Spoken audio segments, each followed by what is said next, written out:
Hello friends, welcome back to SRV Kalakkals. இன்றைக்கி நம்ம சிம்பிளாக கீ ரைஸ், அதாவது நெய்ச்சோறு எப்படி பண்ணலாங்கிறத பற்றி தான் அந்த வீடியோவில் பார்க்க போகிறோம். வாங்க. அதுக்கு முன்னாடி நம்ம சேனலில் ஃபஸ்ட் டைம் பார்க்குற வியூஸ் ப்ளீஸ் சப்ஸ்கிரைப் பண்ணி வச்சுக்கோங்க. அப்போ தான் நான் போடுற வீடியோஸ் எல்லாமே மிஸ் ஆகாமல் உடனே உங்களுக்கு நோட்டிஃபிகேஷனில் வரும். நான் இந்த நெய்ச்சோறு பண்ணுறதுக்கு ஒரு உலக்கு, அதாவது ஒரு அளக்கு போல் பாஸ்மதி ரைஸ் எடுத்துருக்கிறேன். இதை நல்லா வாஷ் பண்ணி எடுத்துக்கலாம். அரிசியை ஒரு 2 to 3 டைம் நல்லா வாஷ் பண்ணிவிட்டு கொஞ்சமாக தண்ணி ஊற்றி ஊற வச்சுக்கலாம். நான் இன்றைக்கி இந்த நெய்ச்சோறு குறைஞ்ச இன்க்ரீடியன்ஸ் வச்சு ரொம்பவே சிம்பிளாக பண்ண போகிறேன். ஸோ பேச்சுலர்ஸ் மட்டும் இல்லை, புதுசாக கல்யாணமானவங்க கூட இந்த கீ ரைஸை ட்ரை பண்ணலாம். கீ ரைஸுங்கும்போது கீயோட ஃப்ளேவர் தான் நமக்கு கூடுதலாக இருக்கணும். ஆனால் எனக்கு கீ எடுக்கக்கூடாது, கீ சாப்பிட மாட்டேன், டயட்டில் இருக்கிறேன்னு சொல்லக்கூடியவங்க கொஞ்சமாக கீ சேர்த்துக்கிட்டு அதுக்கு பதிலாக கூடவே கொஞ்சம் ரீஃபைண்ட் ஆயிலை சேர்த்து கூட பண்ணிக்கலாம். இப்போ கேஸ் ஸ்டவ்வில் ஒரு கடாய் வச்சு அதில் கொஞ்சமாக கீ ஆட் பண்ணிக்கலாம். அதில் கொஞ்சம் இந்த மாதிரி நீளமாக நறுக்கின வெங்காயத்தை சேர்த்து நல்லா வதக்கிக்கலாம்.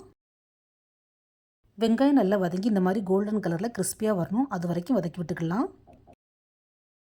வெங்காயத்தை இந்த அளவுக்கு வதக்கும்போது கீ ரைஸ்க்கு தனி ஒரு டேஸ்ட்டும் ஃப்ளேவரும் கிடைக்கும். வெங்காயம் இந்த அளவுக்கு ஃப்ரை ஆனதும் இதை தனியாக ஓரமாக வச்சுக்கலாம். நான் இன்றைக்கி இந்த கீ ரைஸ் குக்கரில் தான் பண்ண போகிறேன். ஸோ குக்கரில் கொஞ்சம் ஆயிலும் கொஞ்சம் கீயும் ஆட் பண்ணிக்கலாம்.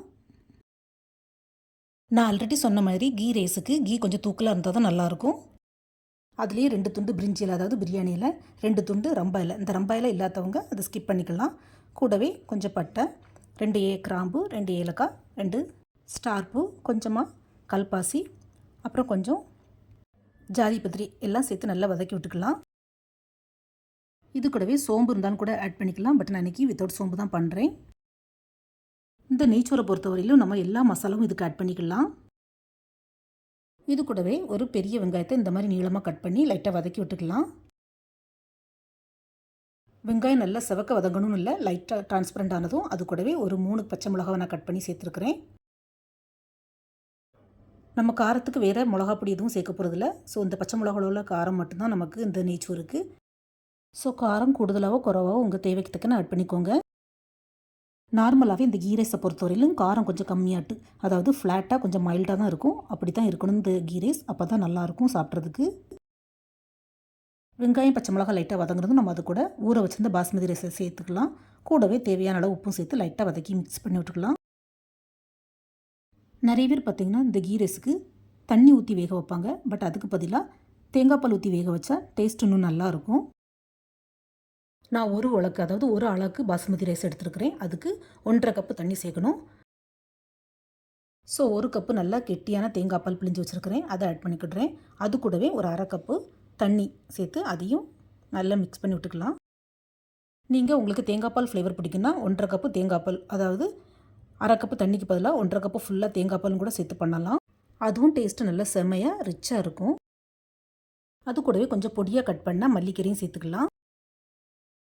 இது கூட கீயில் கொஞ்சம் கேஷ்யூவும் கிஸ்மிஸும் நம்ம ஃப்ரை பண்ணி போட்டால் டேஸ்ட்டு ஃப்ளேவர் சூப்பராக இருக்கும். பட் ஸ்கிப் பண்ணாமல் ஆட் பண்ணிக்கோங்க, ஆப்ஷனல் தான். அதே மாதிரி ஒரு சின்ன டிப்ஸ் என்னென்னா, இந்த கீ ரைஸ்க்கு ஒரு 4-5 கேஷ்யூவை தேங்காய் பால் ஊற்றி அரைச்சி இது கூட சேர்த்துக்கிட்டா ரொம்பவே டேஸ்ட்டு நல்லாயிருக்கும். ட்ரை பண்ணி பாருங்கள் ஃப்ரெண்ட்ஸ்.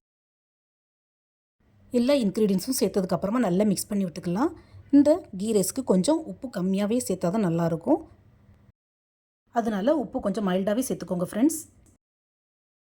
இப்போ குக்கரை நல்லா மூடி ஒரு 2 to 3 விசில் வச்சு எடுத்தாலே போதும். அப்போ தான் நமக்கு கீ ரைஸ் நல்ல பொலன்னு உதிரியாக ஒத்தொத்தையாக வரும். குக்கர் மூடியை ஓப்பன் பண்ணும்போதே நல்ல கமன்னு ஸ்மெல் வருது. சூடாக இருக்கும்போது ரைஸ் பார்க்குறதுக்கு கொஞ்சம் ஸ்டிக்கியாக இருக்க மாதிரி தெரியும். பட் 2 நிமிஷம் கழித்து நம்ம சர்வ் பண்ணும்போது பொலன்னு அழகாக இருக்கும். இப்போ 2 நிமிஷம் ஆயிடுச்சு ஃப்ரெண்ட்ஸ். நான் உங்களுக்கு கொஞ்சம் எடுத்து காட்டுறேன் எப்படி உதிரியாக அழகாக வந்திருக்குதுன்னு. இந்த கீ ரைஸ் ஒன்றோட ஒன்று ஒட்டாமல் ஒரு அரிசியும் நமக்கு உடையாமல் கிடச்சிருக்குது. எந்த ஒரு பிரியாணி, புலாவ், கீ ரைஸ் வைக்கதாக இருந்தாலும் நம்ம ரைஸை நிறைய நேரம் ஊற வச்சிட்டோன்னா சாதம் வெந்து வரும்போது ரைஸ் கொஞ்சம் ஒடிஞ்சு போக சான்ஸ் இருக்குது. இப்போ இந்த கீ ரைஸில் நம்ம ஆல்ரெடி ஃப்ரை பண்ணி வச்சுருந்த கிறிஸ்பி வெங்காயத்தை இது கூட சேர்த்து நல்லா மிக்ஸ் பண்ணி விட்டுக்கலாம். ஃப்ரெண்ட்ஸ், இந்த ஃப்ரைட் ஆனியனை நம்ம ஃபஸ்ட்லேயே குக்கரில் சேர்த்து வேக விட்டுறக்கூடாது. குக்கரை இறக்கி விசில்லாம் அடங்கினதுக்கப்புறமா கடைசியாக இந்த வெங்காயத்தை சேர்த்து நல்லா மிக்ஸ் பண்ணி விட்டுக்கணும். அப்போ தான் டேஸ்ட்டும் ஃப்ளேவரும் சூப்பராக இருக்கும். அவ்வளோதான், கீ ரைஸ் சூப்பராக ரெடி ஆகிட்டு இப்போ சுட சுட சர்வ் பண்ண வேண்டியதான். நான் இன்றைக்கி இந்த கீ ரைஸை சிக்கன் கிரேவி கூட ட்ரை பண்ணுறேன். நீங்கள் நான்வெஜ் சாப்பிடாதவங்கன்னா வெஜ் குருமா அல்லது க்ரீன் பீஸ் குருமா கூட ட்ரை பண்ணலாம். ஆல்ரெடி நான் அந்த வீடியோ அப்லோட் பண்ணியிருக்கிறேன், அதாவது குருமா வீடியோ அப்லோட் பண்ணியிருக்கிறேன். என்னோட சேனலில் போய் செக் பண்ணிக்கோங்க ஃப்ரெண்ட்ஸ். இந்த கீ ரைஸை நீங்களும் வீட்டில் இதே மாதிரி ட்ரை பண்ணி பாருங்கள். உங்களுக்கு எப்படி வந்தது, பிடிச்சிருந்தான்னு மறக்காமல் உங்களுடைய ஃபீட்பேக்கை ஷேர் பண்ணுங்கள்.